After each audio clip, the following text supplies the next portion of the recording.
ಶ್ರೀ ಗುರುಭ್ಯೋ ನಮಃ.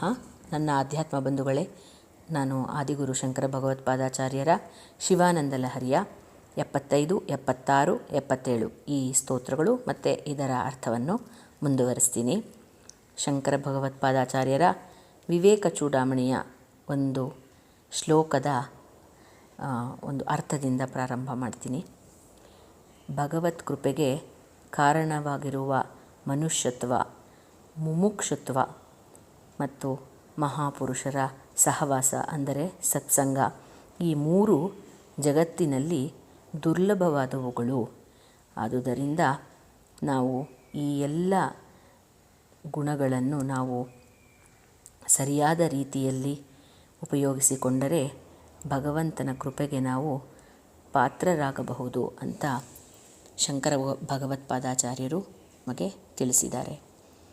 75ನೆಯ ಸ್ತೋತ್ರ. ಕಲ್ಯಾಣಿನಂ ಸರಸಚಿತ್ರಗತಿಂ ಸವೇಗಂ ಸರ್ವೇಂಗಿತಜ್ಞ ಮನಘಂ ಧ್ರುವಲಕ್ಷಣಾಢ್ಯಂ ಚೇತಸ್ತುರಂಗ ಮದಿರುಹ್ಯ ಚರ ಸ್ಮರಾರೇ ನೇತಸ್ಸಮಸ್ತ ಜಗತಾಂ ವೃಷಭಾದಿರೂಢ. ಈ ಸ್ತೋತ್ರದ ಅರ್ಥ: ಮನುಷ್ಯ ತನ್ನ ಶರೀರ, ಮನಸ್ಸು ಮತ್ತು ಬುದ್ಧಿಯನ್ನು ಹೇಗೆ ಸಾಧನ ಆಗಿ ಮಾಡಿಕೊಂಡು ಭಗವಂತನನ್ನು ಸ್ಮರಿಸಬೇಕು ಅಂತ ಹೇಳಿದ್ದಾರೆ. ಶಿವಸ್ಮರಣೆಯನ್ನು ಹೇಗೆ ಮಾಡೋದು, ಇದನ್ನು ಸಾಧನ ಮಾಡಿಕೊಂಡು ಅಂತ ಶಂಕರರು ಹೇಳಿದ್ದಾರೆ. ಹೇ ಸ್ಮರಾರಿಯೇ, ಹೇ ವೃಷಭವಾಹನನೇ, ತ್ರಿಲೋಕಾಧಿಪತೆಯೇ, ನನ್ನ ಮನಸ್ಸು ಇದು ಒಂದು ಕುದುರೆ ಇದ್ದ ಹಾಗೆ. ಈ ಕುದುರೆ ಮಂಗಳಕರ ಕುದುರೆ, ತುಂಬ ವೇಗವಾಗಿ ಓಡುವಂತಹ ಕುದುರೆ, ತುಂಬ ಪ್ರೀತಿಯಿಂದ ಇರುವಂತಹ ಕುದುರೆ, ಮತ್ತು ಎಲ್ಲ ಇಂಗಿತಗಳನ್ನು ತಿಳಿದುಕೊಳ್ಳುವಂತಹ ಕುದುರೆ, ದೋಷರಹಿತವಾದದ್ದು, ತುಂಬ ಲಕ್ಷಣಗಳಿಂದ, ಶುಭ ಲಕ್ಷಣಗಳಿಂದ, ಧ್ರುವವಾದ ಲಕ್ಷಣಗಳಿಂದ ತುಂಬಿರುವಂತಹ ಕುದುರೆ ಇದು. ಇದನ್ನು ನೀನು ಹತ್ತಿ ನನ್ನ ಮನಸ್ಸಿನಲ್ಲಿ ನೀನು ಸಂಚರಿಸು ಅಂತ ಶಂಕರರು ಈ ಸ್ತೋತ್ರದಲ್ಲಿ ಕೇಳಿದ್ದಾರೆ ಶಿವನನ್ನು. 76ನೆಯ ಸ್ತೋತ್ರ. ಭಕ್ತಿರ್ಮಹೇಶ ಪದಪುಷ್ಕರಣ ಮಾವಸಂತಿ ಕಾದಂಬಿನೀವ ಕುರುತೆ ಪರಿತೋಷವರ್ಷಂ ಸಂಪೂರಿತೋ ಭವತಿ ಯಸ್ಯ ಮನಸ್ತಟಾಕ ಸ್ತಜ್ಜನ್ಮ ಸಸ್ಯಮಖಿಲಂ ಸಫಲಂ ಚ ನಾನ್ಯತ್. ಈ ಶ್ಲೋಕದಲ್ಲಿ ಮಾನವ ಜನ್ಮದ ಒಂದು ಸಾಫಲ್ಯತೆ, ಇದಕ್ಕೆ ಭಕ್ತಿಯೇ ಅತ್ಯುತ್ತಮ ಮಾರ್ಗ ಅಂತ ಶಂಕರರು ಹೇಳಿದ್ದಾರೆ.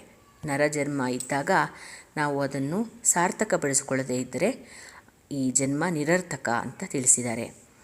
ಯಾವನು ಪರಮೇಶ್ವರನ ಪಾದವೆಂಬ ಆಕಾಶವನ್ನು ಸೇರಿ ಮೇಘದ ಮಾಲೆಯನ್ನಾಗಿ ಮಾಡಿ ಮಳೆಯನ್ನು ಸುರಿಸುವಂತಹ ಆನಂದ ಬಾಷ್ಪಪೂರಿತನಾಗಿ ದೈವಭಕ್ತನಾಗಿರ್ತಾನೋ ಅವನು ತನ್ನ ಮನಸ್ಸನ್ನು ಭಕ್ತಿ ಎಂಬ ಕೆರೆಯಿಂದ ತುಂಬಿಸಿಕೊಳ್ತಾನೋ ಅಂತಹ ಅವನ ಜನ್ಮ ಸಾರ್ಥಕವಾಗಿರುವಂಥದ್ದು.